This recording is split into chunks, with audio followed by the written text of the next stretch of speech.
HellHole 2022. HellHole is a 2022 Polish horror film set in a Polish monastery in 1987, when a police officer investigating mysterious disappearances infiltrates a remote monastery and uncovers a dark truth about its clergy. Plot: in 1957, in Lower Silesia, a priest ran away with a baby and attempted to murder him in a church. The priest called the baby the seed of evil and raised a dagger to end the baby's life. Police arrived on the scene and shot the priest before he could harm the baby. The baby had a scar on the left side of his chest. The scar marks the baby as evil, and the fact that the baby was saved confirms the return of evil in the film. After 20 years, a priest, Father Marek, goes to a creepy-looking church referred to by the prior as the sanatorium. Those considered possessed by the devil were sent to the facility for treatment. Father Marek was an exorcist. He joined the sanatorium to help with his mission. The facility had no electricity or telephone, meaning there was no way to contact the outside world. After settling into his room, the priest opened his suitcase to reveal a secret chamber where he kept a gun, a torch, and other essential items that weren't allowed inside the facility. Clearly, Father Marek was aware that something sinister was going on at the sanatorium. He had a newspaper clipping of a woman who disappeared, further explaining that he might have joined the sanatorium to find out what had happened to the woman. While Father Marek's mission seemed logical and calculated, the presence of the supernatural was undeniable.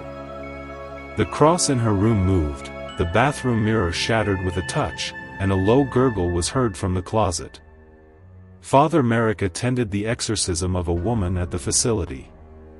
She was tied to the bed, and the prior sang sacred verses to her, causing her to scream and shriek. The bed shook violently, a gust of wind blew as the girl screamed, and finally, the cross the prior was holding caught fire. These were the signs of devilish possession, and the woman seemed to be possessed by the evil spirit. But Father Marek doubted it all. At night, he entered the chamber where the exorcism was performed and discovered that everything was staged. There was a special mechanism that made the bed move, there was a machine to blow the wind, and the crucifix had a system to light the fire. It's clear that the exorcism was a scam, but what happened to the girls after the supposed exorcism? The food served at the sanatorium smelled and tasted strange, but the priests needed to consume it. Father Marek struggled with food. One day, while gagging, he felt a pain in his jaws. He pulled a tooth out of his mouth. It opened, and a fly escaped. Marek couldn't find a reason for these strange incidents.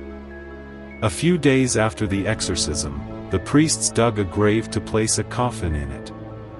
Father Marek walked toward the room where the girl was and saw that it was now empty. He knew the girl must have been murdered, but why? As he tried to reason, the vice prior, Piotr, stood behind him and asked him to wait for him in the confession room. Piotr explained that the church was watching him and that they didn't trust Marek. He warned Marek not to make foolish decisions because those who broke the rules were severely punished. Piotr had once tried to escape from the place and was brutally punished for it. Marek confided in Piotr that he wasn't a priest but a militiaman working on the case of missing women in the area. His station received an anonymous tip confirming that the women who disappeared were sent to the sanatorium because they were believed to be possessed. The militia didn't wish to directly interfere with church affairs after a past incident, referring to when the militia shot and killed a priest, which was why he had to pretend to be a priest to investigate the case. Piotr confirmed that the prior faked the exorcism to extract money from the Curia and the Vatican. But Piotr didn't know what really happened to the women after the exorcism. That was what Marek had to find out. Marek entered his room and tried to locate if any spying devices were kept inside. He pushed the cupboard aside and found a hole behind it. The cement felt damp around the hole. Marek put his hand in the hole and found a strange object made of bones and a moving eyeball. He threw the object away and vomited a black substance from his mouth. From the black liquid he vomited, he noticed flies buzzing and flying away. Upon turning around, he hallucinated, seeing his own face covered in the black liquid. He managed to leave his room at night and dug up the coffin, only to discover it was empty. Upon making this discovery, a man covered his face and took him away. Father David and the prior took him to his room and tied him to the bed. They force-fed him, claiming he had to have his food for medicinal purposes. At night, when Father David fell asleep, Marek took the opportunity to untie himself and then shot David dead. He went to the kitchen to find out what was in the food. He opened the freezer door to find the bodies of the missing women hanging from hooks. The bodies were dismembered. Marek realized that the priests practiced cannibalism and fed him the organs of the women he was trying to find. Pyotr found Marek in the kitchen, and although Marek doubted him, Pyotr was able to gain his trust. Pyotr asked Marek to follow him to the library. He opened an ancient book and stated that the Chosen One was born during an eclipse and had to be killed with a dagger shortly after birth. If the Chosen One is still alive, then the Chosen One will consume 7 sinners and drink the blood of an innocent. After this ritual, the Chosen One would transform into the devil and begin a new world order. Pyotr explained that the church believed Marek was the Chosen One. Marek was born with a scar that symbolized his being the Chosen One, which is why the priest tried to kill him as soon as he was born. But the priests at the sanatorium seemed to be worshipping Satan and wanted to complete the ritual to summon the devil.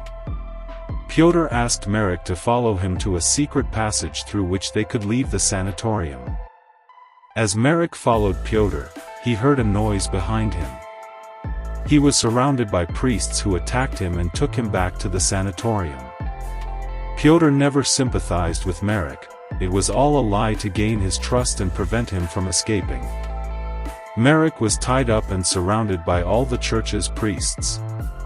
The prior explained that they were the ones who had provided the anonymous tip to lure him to the sanatorium. The priests believed that God and the devil sat side by side, and the two shared an understanding.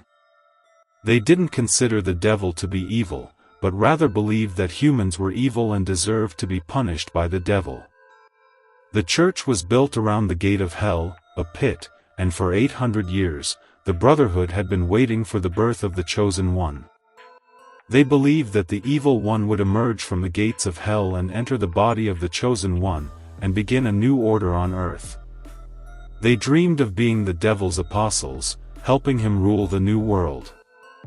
While they managed to feed Marek the body parts of sinners, he had yet to consume the blood of innocents. They brought a young girl and slit her throat. Blood gushed from her throat. The priests collected the blood and consumed it. They forced Marek to drink the blood as well. They called upon the devil, but nothing happened. The prior was devastated. This was what the book had instructed them to do, to force the devil into the Chosen One's body, but for some reason, it wasn't working. Pyotr took a dagger and plunged it into Marek's body. It was announced that the ritual was unsuccessful and that Marek's body should be thrown into the well. But nothing happened. The prior was devastated. This was what the book had instructed them to do, to force the devil into the Chosen One's body, but for some reason, it wasn't working. Pyotr took a dagger and plunged it into Marek's body. It was announced that the ritual was unsuccessful and that Marek's body must be thrown into the well.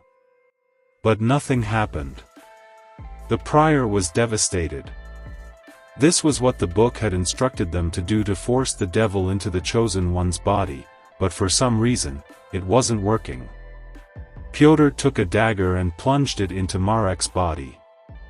It was announced that the ritual was unsuccessful and that Marek's body must be thrown into the well.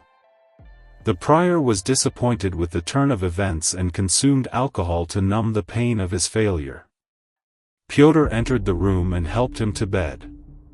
He believed the prior was, in some way, responsible for the way the event turned out. He suffocated the prior to death with a pillow, knowing that after the prior's death, he would be the one to take his place. As Pyotr's selfish motive was unleashed, the cross in the prior's room inverted, indicating the presence of the devil. Meanwhile, Marek woke up. He was surrounded by bones. He could feel something taking hold of him, and he transformed into the devil. The next morning, while Pyotr was leading a prayer service for the prior, he choked. He could no longer speak and lost control of his body. His body levitated, deformed, and his skull burst open, allowing thousands of flies to leave his body. It seemed as if his body were made of flies, and all the flies were swarming through the gates of hell. Within a few minutes, the Sabbath goat, or Baphomet, entered the church, surprising the priests. When the priests tried to flee, they froze and levitated. All the humans present were suspended in the air and upside down. The dead flowers became fresh, indicating that the dead would return to life and the living might die. With the devil's presence, the sky opened and thunder rumbled, symbolizing that the earth had become hell and the new world order had begun, surprising the priests. Comments. While the dream of becoming the devil's apostle didn't come true, the Brotherhood was able to summon the devil to Earth to punish humans and begin a new world. HellHole tried to be logical in dealing with the investigation of the missing girl, but ultimately the supernatural element took over the entire film. Marek's tooth falling out and vomiting black liquid symbolized the devil slowly consuming him. Women were sacrificed to bring the devil to Earth. What remains unknown is whose baby Marek was and why he was marked as evil from birth. Was he born out of wedlock or something sinister? Considering how the world had been turned upside down, Marek's past and personal history no longer seemed to be the film's concern. That is, he was marked by the devil, or they would simply choose the first unsuspecting person born with a mole and force the devil into him. Unlike the movie The Omen, it is specified there that the chosen one came directly from the devil, having been conceived by a jackal. Here everything is left to individual interpretation, and it is strange because they copied the introduction precisely from this movie. I am referring to the scene where they try to eliminate the baby. But I loved the final scene, the heavens opening, the church blossoming, and the priests floating, plus the personification of the devil, with those big horns, walking through the church. It was sublime for me, very graphic, something I hadn't seen in any other film. That's all, goodbye.